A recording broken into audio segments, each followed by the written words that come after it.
Nah inilah akar masalahnya gitu loh. Pertanyaannya itu kenapa ada perjanjian keperdataan seperti ini dan kemudian di tengah jalan kita silang sengketa. Sebenarnya inilah anomalinya.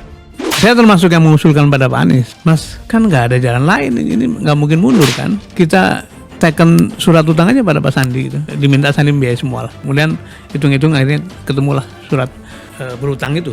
Nah itulah akhirnya kan. Ini kalau berbeda dengan apa yang terjadi underground, dengan apa yang dilaporkan secara resmi kan berbahaya sekali. Ada sumbangan pihak ketiga dalam pilkada. Jadi uangnya bukan dari Pak Sandi. Jadi uangnya bukan dari Pak Sandi. Kemudian saya menyatakan, saya yang tanda tangan. Para penjamin itu tidak juga kunjung menunaikan janjinya atau komitmennya kan. Sehingga kita teken surat utang aja pada Pak Sandi gitu. Diminta Sandi biaya semua lah. Ternyata menurut Anies Baswedan, uang 50 miliar tersebut bukan dari Pak Sandiaga Uno, melainkan dari pihak ketiga. Tetapi beda lagi dengan juru bicara dari Anies, yaitu Pak Sudirman Said, menyebut itu adalah uang dari Sandiaga Uno. Ini kan berbahaya sekali. Coba Anda cek misalnya. Surat diduga pengakuan utang Anies Baswedan pada Pilkada DKI Jakarta pada tahun 2017 lalu beredar di media sosial. Dalam surat tersebut, Anies Baswedan meminjam uang untuk kepentingan kampanye dengan total senilai 92 miliar rupiah. Sementara ini ada perjanjian utang piutang 50 miliar. Sisanya gimana? Nah yang gini-gini nih repot, jangan. Itu kan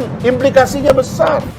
Itu ada pihak ketiga yang mendukung. Nah, siapa penjaminnya? Yang menjamin Pak Sandi. Yang menjamin Pak Sandi. Kemudian saya menyatakan, saya yang tanda tangan. Saya yang tanda tangan. Anies ternyata tidak bisa menyediakan 70, sehingga ketika terjadi kebutuhan lapangan real, dia balik kepada Mas Sandi. Tolong pinjamin saya untuk memenuhi sebagian ini. Gitu. Yang punya logistik kan Sandi. Siapa berutang, siapa yang diutangi?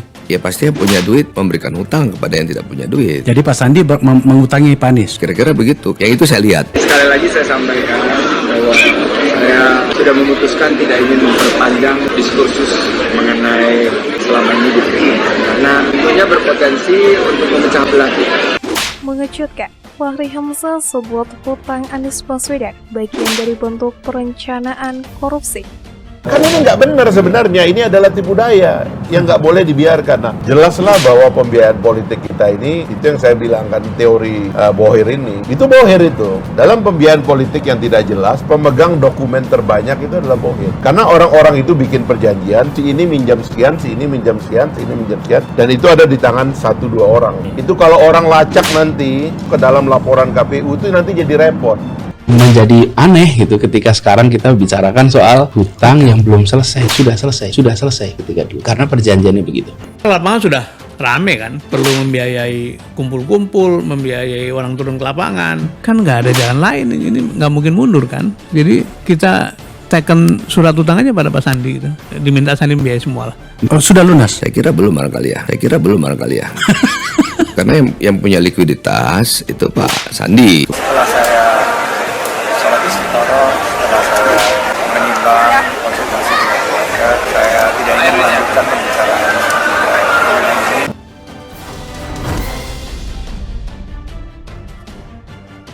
Polemik hutang bakal calon presiden Anies Baswedan kepada Sandiaga Uno tengah ramai menjadi perbincangan publik. Kasus ini mulai meledak setelah kali pertama diungkapkan politisi Golkar Erwin Aksa. Teranyar beredar sebuah surat pernyataan berjudul Pengakuan Hutang 3. Di dalam surat itu tertera jelas bahwa Anies Baswedan meminjam uang kepada Sandi sebanyak 3 kali, dengan total mencapai 92 miliar. Namun yang menarik perhatian Wakil Ketua Partai Gelora Fahri Hamzah adalah poin ke-7 dari perjanjian tersebut. Biasanya menerangkan bahwa Anies Baswedan terbebas dari hutang itu jika berhasil terpilih dalam Pilkada DKI Jakarta 2017. Bagi Fahri Hamzah, poin ini merupakan bagian dari perencanaan korupsi yang nyata. Pinjam-meminjam uang di belakang layar dengan janji lunas setelah berkuasa adalah bentuk perencanaan korupsi yang sangat kasat mata. Tegasnya lewat akun Twitter pribadinya Minggu 12 Februari. Dalam hal ini, dia menagih komitmen rakyat Indonesia yang anti korupsi. Mereka yang ingin korupsi diberantas seharusnya berteriak lantang ketika melihat peristiwa perencanaan korupsi yang nyata tersebut. Praktek ini harus kita hentikan kalau kita ingin Indonesia bebas dari korupsi. Tutupnya. Seperti yang diketahui sebelumnya, Anies Baswedan telah menanggapi soal isu hutang sebesar 92 miliar tersebut kepada Sandiaga Uno. Anies mengatakan dana tersebut bukan hutang, melainkan dukungan kampanye. Dana itu juga bukan berasal dari Sandiaga Uno menurutnya. Ya jadi itu kan dukungan tuh. Nah, siapa penjaminnya? Ya menjamin Pak Sandi. Jadi uangnya bukan dari Pak Sandi. Oke, itu ada pihak ketiga yang mendukung, kata Anies dikutip dari tayangan channel YouTube Meridiana Sabtu 11 Februari 2023. Setelah itu Anies Baswedan mengatakan barulah ia menandatangani surat pernyataan uang tersebut. Kemudian saya menyatakan saya ada suratnya, surat pernyataan utang saya yang tanda tangan dan di dalam surat itu jelasnya. Ex-Gubernur DKI Jakarta tersebut menyebutkan pemberi dukungan itu meminta agar dana yang dicatat sebagai hutang, sehingga dia bisa melunasi hutang tersebut melalui perubahan bagi warga Jakarta saat menjadi Gubernur DKI Jakarta. Pemberi dukungan ini meminta dicatat sebagai hutang, jadi dukungan itu yang minta dicatat sebagai hutang lalu sampaikan bila ini dukungan untuk sebuah kampanye untuk perubahan untuk kebaikan. Ujar calon presiden dari Partai Nasdem tersebut. Bila ini berhasil, maka itu dicatat sebagai dukungan. Bila kita tidak berhasil dalam pilkada, maka itu menjadi utangnya berbentuk uang harus dikembalikan. Saya dan Pak Sandi oke, sambungnya.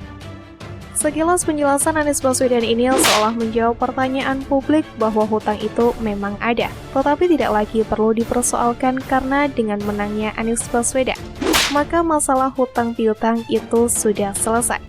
Namun penjelasan Anies Baswedan ini menimbulkan pertanyaan lain dan bahkan persoalannya menjadi lebih runyam. Pertama, jika uang 50 miliar itu atau 92 miliar itu benar dari pihak ketiga, yang kemudian dimasukkan sebagai hutang, maka patut diduga bahwa Anies Baswedan telah menyalahi undang-undang mengenai sumbangan pada saat pilkada. Dalam peraturan KPU, sumbangan dana kampanye yang berasal dari badan hukum swasta dan partai maksimal sebesar 750 juta. Sedangkan sumbangan dari pihak perseorangan maksimal sebesar 75 juta rupiah. Batasan ini sesuai dengan peraturan KPU nomor 5 tahun 2017 tentang dana kampanye peserta pemilihan umum gubernur dan wakil gubernur, bupati dan wakil bupati atau wali kota dan wakil wali kota. Pasal 7 ayat 1 sampai 3 berbunyi, dana kampanye yang berasal dari partai politik atau gabungan partai politik sebagaimana dimaksud dalam pasal 5 ayat 2. Nilainya paling banyak 750 juta rupiah setiap partai politik selama masa kampanye.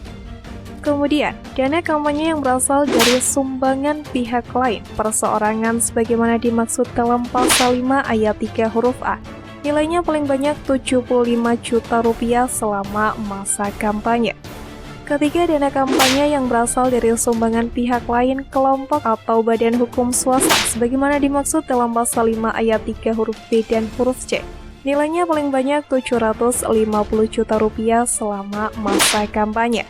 Dengan adanya surat perjanjian tersebut, selain jumlahnya jauh lebih besar dari ambang batas yang diperbolehkan Undang-Undang Pilkada, juga sumbangan tersebut sepertinya sengaja disamarkan sebagai hutang, sehingga tidak perlu dimasukkan ke dalam laporan sebagai sumbangan.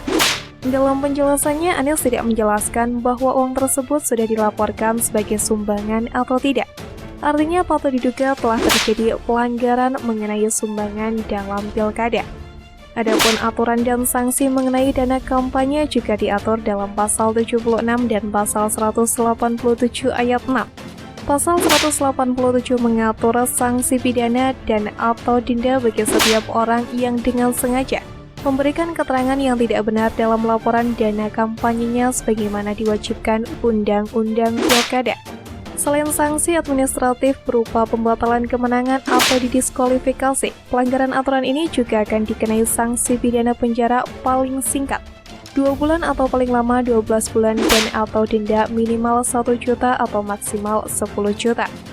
Sementara itu, calon yang terbukti menerima sumbangan dana kampanye tetapi tidak melaporkan kepada KPU dan atau tidak menyetorkan ke kas negara akan disanksi pidana penjara paling singkat 12 bulan penjara dan paling lama 40 bulan serta denda 3 kali dari jumlah sumbangan yang diterima.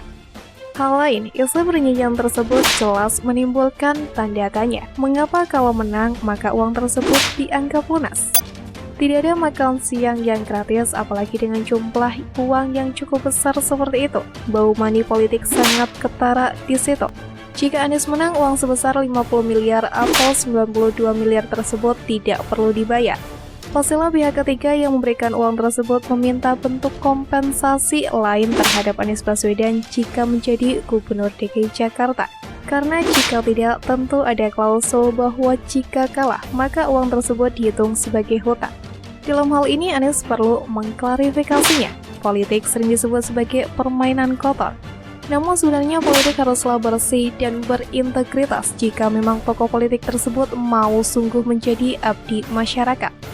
Saat ini Anies Baswedan memang sedang dalam proses untuk mencalonkan diri sebagai capres. Publik pun patut meminta untuk membuktikan bahwa memang dirinya patut dipilih karena punya reputasi dan integritas yang tinggi.